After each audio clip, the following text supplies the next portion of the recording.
everyone. Hope everybody is healthy and fine. तो class 11 accountancy में chapter number 4 हमारा running में है.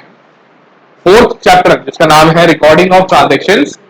Second, right. जर्नल एंट्रीज कैसे की जाती है वो हमने समझा. कैसे जर्नल से हम लेजर में रिकॉर्ड करते हैं और लेजर पोस्टिंग क्या होता है उसके बारे में हमने जाना. राइट. तो now we are discussing about the cash book. Cash book हम कैसे बनाते हैं. राइट. कैश बुक में भी डबल कॉलम कैश बुक जैसे हम कहते हैं बैंक कॉलम कैश बुक. ठीक है, वो कैसे बनाई जाती है उसके बारे में आज हम एक क्वेश्चन करने वाले हैं. तो देखिएगा इसको आराम से, है ना. So here we have an illustration from NCERT text book. Question कुछ इस तरीके से बेटा, prepare double column cash book of Messrs advance technology private limited for the month of December 2014 from the following transaction. आपको कुछ transactions यहां पर दे रखे हैं और इसको यूज करके मेसर्स एडवांस टेक्नोलॉजी का आपको एक कैश बुक बनानी है. तो आइए कैसे एक ट्रांजेक्शन को पोस्ट किया जाएगा वो अपन देखें. Okay, so here we have our first point, that is the cash in hand and cash at bank. So in hand the company is having 3065 rupees that we will post in our cash book only. Okay, that's the opening balance. So हम इसको post करेंगे बेटा to balance BD से. कितना कितना है देखिए, cash in hand is 3065, तो इधर हम लिख देंगे 3065 and in the bank we have 6780. So we will post it 6780. Is it clear? Now, जैसे जैसे एक एक पोस्टिंग होते जाए उसको टिक करते जाएंगे. Second is cash paid to petty cashier. अब पैटी कैश बुक बनाना हमने सीखा था. तो जो पैटी कैशियर है, जो पूरी पैटी कैश बुक को ड्रॉ करता है, उसको कुछ पैसे दिए जाते हैं हर मंथ. उसको हमने पैसा दिया बेटा कितना, 1000 रुपीज. 1000 रुपीज दिया यानी कैश हमारा कम हो गया. तो आइए इसको कैसे करेंगे अपन, by petty cashier account. 1000 rupees हमने दिया, कैश कम हुआ तो यहां.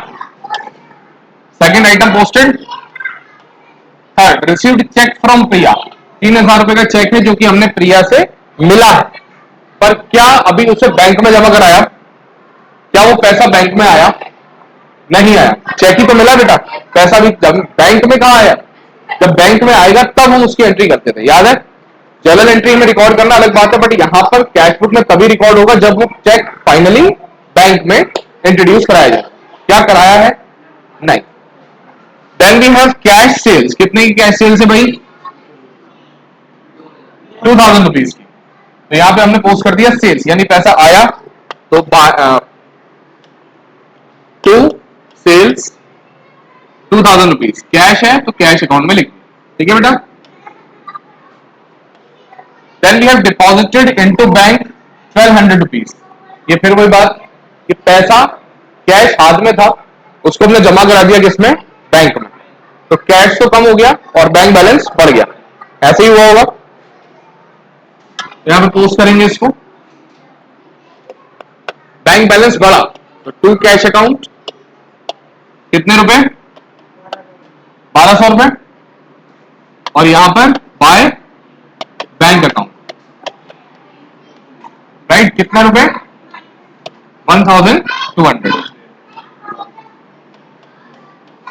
Is it clear? Now, next to it is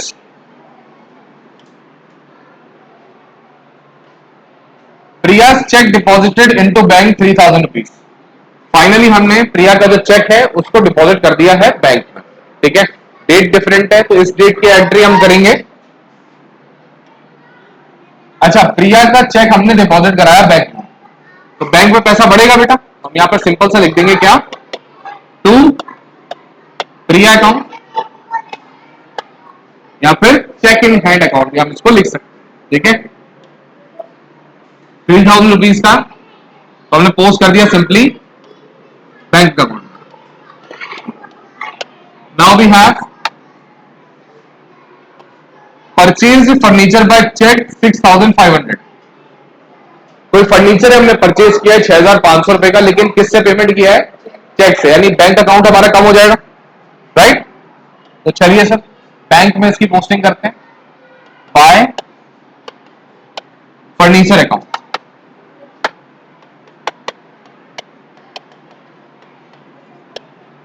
कितने का था? 3000 का, हमने पोस्ट कर दिया यहाँ पे 3000। Next, paid trade expenses 400 rupees. Trade expenses पे किए, यहां लिख देंगे बाय ट्रेड एक्सपेंसेस कितने रुपीज से? 400 से, वो यहां पे लिख देंगे। Finally we have the cash sales 9000 rupees का। Cash cells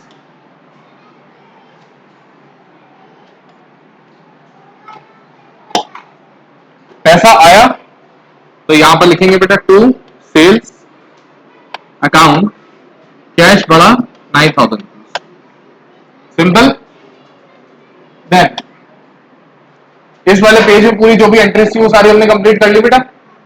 now let's move this one two the next page. Okay,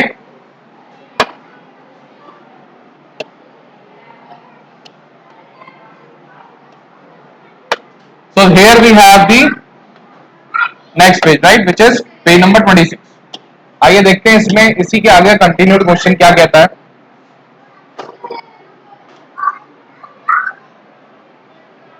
bank charges दे रखे हैं बेटा कितने के? 300 रुपीज के। बैंक चार्जेस यानी बैंक अकाउंट को कम करेंगे तो हम लिखेंगे यहां पर बाय बैंक चार्जेस अकाउंट। क्या अमाउंट बताया? 300 रुपीज, तो यहां पर बैंक में हम लिख देंगे 300। Next it is dividend collected by bank. What is dividend बेटा? आपने किसी कंपनी के शेयर्स खरीदे, बदले में आपको उसके बदले में कुछ पैसा मिलता है बेटा, प्रॉफिट का कुछ पार्ट मिलता है, उस कंपनी ने जितना कमाया होता है, उस पार्ट को अपन डिविडेंड बोलते हैं। क्या बोलते हैं उसको? अब डिविडेंड आपके बैंक में डायरेक्ट कलेक्ट हुआ, बैंक बैलेंस बढ़ा होगा आपका, तो आपका जब जब बैंक बैलेंस बढ़ता है तो उसको डेबिट करते थे, तो यहां पर लिख देंगे बेटा जी टू डिविडेंड अकाउंट। कितने रुपए से बढ़ा? 1200 से, लिख दीजिए यहां पर 1200। Next it is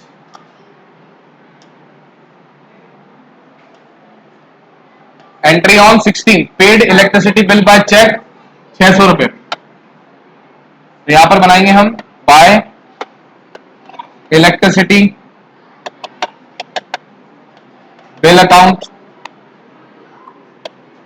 600 rupees. Cheque से पेमेंट किया है ना, इसलिए। कैश परचेजेस हैं कुछ 2000 रुपीज के, यहां लिख देंगे बेटा बाय परचेजेस और अमाउंट कितना? 6000।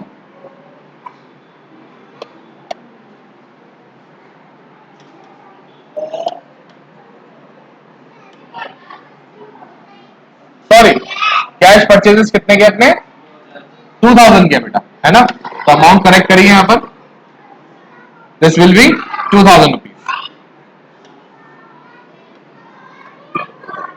Is it clear with everyone till now?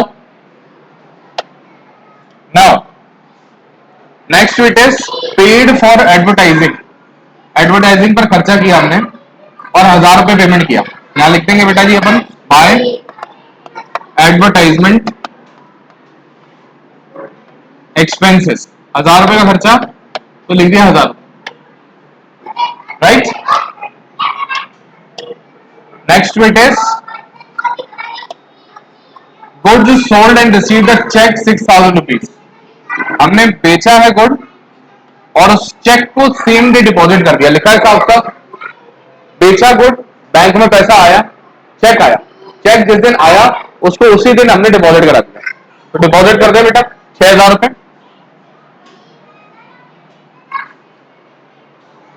To sales account 6000 rupees. Then we have paid legal charges 500 rupees by legal charges 500। Drew from bank for personal use, हमने क्या किया जी, पर्सनल यूज के लिए bank से पैसा निकाला 2,000 रुपए, पर्सनल यूज के लिए निकाला तो आप एंट्री क्या करते थे इसकी, drawings account debit to bank, यही करते थे, यही करते थे बेटा। तो यहां पर क्या लिख देंगे बैंक अकाउंट में, बाय ड्रॉइंग्स अकाउंट, कितना रुपए, 2,000 rupees. Is it clear? Now one entry we have made earlier, that was a contra entry, right? This one, whenever any contra entry is there, always put C against the contrary, that shows that it's a contra entry, right? Now we have the next one, paid establishment expenses 340 rupees. So by establishment expenses,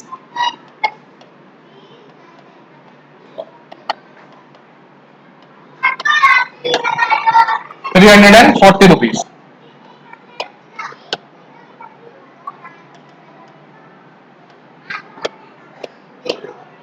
Next to it is paid for printing of bill book 850 rupees. By printing account 850. Paid insurance premium by check 2150. By insurance premium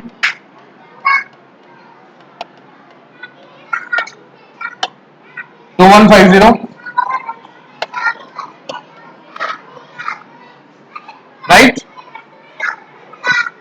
check से गया है तो bank में payment. Cash sales कितना बेटे, 7,200 to sales account 7,200। Paid salary by cheque 4,000।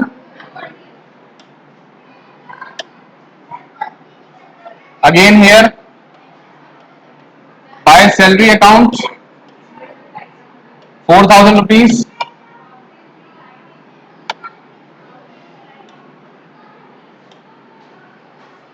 Rent paid 3,000। Again we have by rent account 3,000 we have. Commission received by cheque and deposited same day 2,500। पैसा आया to commission account, कितना रुपया आया बेटे, 2,500। Finally paid for charity by cheque 800। तो क्या entry करेंगे इसकी, paid for charity by cash cheque. तो बेटा जी कैसे हम चैरिटी की एंट्री करते थे, सीधी सीधी एंट्री है, बाय चैरिटी अकाउंट 800 रुपीज। अब ये बैंक से गया है पैसा तो हम इसको सिंपली यहां लिख लेंगे, ठीक है। This is how we will complete this cash book, okay. सारे ट्रांजेक्शन हमने इसमें रिकॉर्ड करे। अच्छा एक स्पेशल बात है, चैरिटी जैसे ही आता है तो हमारे को एक और चीज याद आती है कि कभी कभी गुड्स को भी चैरिटी में हम देते हैं, right, goods given as charity. In that case तब भी क्या हम ऐसी एंट्री करेंगे बेटा, देखिए गुड्स के लिए हमने आपको एक बात बताई थी कि कभी भी गुड्स का अकाउंट नहीं होता, ना कोई स्टॉक अकाउंट, इस तरीके से बनाया जाता है जब भी गुड्स परचेज किया जाए या सेल्स किया जाए। गुड्स अगर खरीदे गए तो परचेज अकाउंट, अगर बेचे गए तो सेल्स अकाउंट, सिंपल है। लेकिन जब चैरिटी पर दिए गए तो उसके लिए क्या करते हैं, टू चैरिटी नहीं बेटा, उसके लिए एक स्पेशल एंट्री पास होती है, whenever goods given away as charity.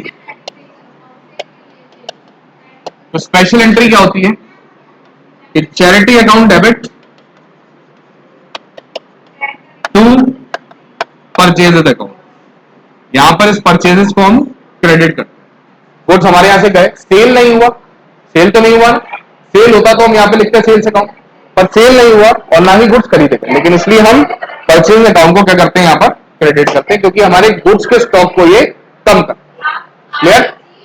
यहां पर जो चैरिटी दी गई थी बेटा, वो कैसी थी, चेक के थ्रू दी गई है, इसलिए अपन ने सिंपली इसको बैंक अकाउंट में क्रेडिट साइड में दिखा दिया। Is it clear with everyone? Now the final part of the question, the balancing part. आइए उसका टोटल कर लेते हैं फटाफट से। Debit side total of cash book, debit side cash book and bank. Here we have the credit balances of cash book and bank. Okay, so let's see how much the debit side says. इसको थोड़ा सा और extend कर लेते हैं पहले।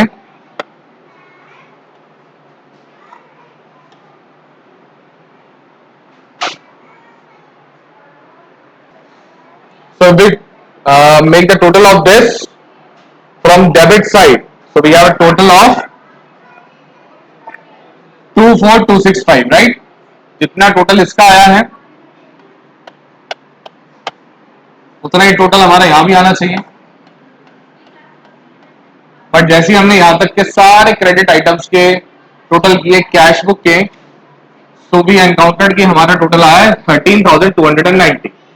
सो what we will do next कि simply हम 24265 में से 13290 को लेस कर देंगे, राइट?